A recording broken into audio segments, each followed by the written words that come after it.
এটা হচ্ছে গেটের সামনের অংশ, এটাও সামনের অংশ, এটাও সামনের অংশ। এটা কেবল স্টিল আস্তর করছি। স্টিল আস্তর করার পরে মূলত এখানে পুটিং করতে হয়। এখানে যে গ্যাপটা দেখতে পাচ্ছেন, এই গ্যাপটা এবার আমরা পুটিং করে দেবো। এই গেল এক সামনের ডিজাইন।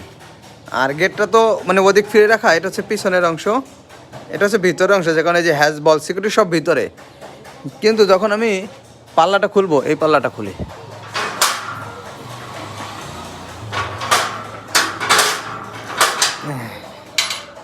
এই এটা হচ্ছে আপনার সামনের অংশ, আর এটাও ওই যে সামনের অংশ, এটাও সামনের অংশ। মানে আপনি লাস্টে যে ছবিটা আমাকে দিয়েছেন এটা হচ্ছে সেম একই ডিজাইন। হ্যাঁ, এটার উপরে শুধু কালেমা হবে। যেমন এই গেটটার উপরে একটা কালেমা হবে, সেটা আমি দেখাই।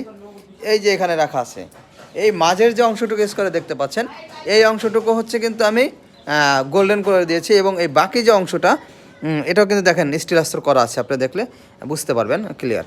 ওই হচ্ছে আপনার সেই চৌকাট ছিল, সেই কাঙ্ক্ষিত গেটের চৌকাট আর এইটা বক্স, কিন্তু অবস্থায় একই রকম দেখতে। ওই পাশে দেখেন ওই যে গেটের ফ্রেম রাখা আছে, আরও কয়েকটা মাল রাখা আছে। তো এটা যখন কালে করবো, গোল্ডেন করবো এবং বাকিটা অন্য কালার করবো, তখন এটার সৌন্দর্য কিন্তু অনেক বাড়বে।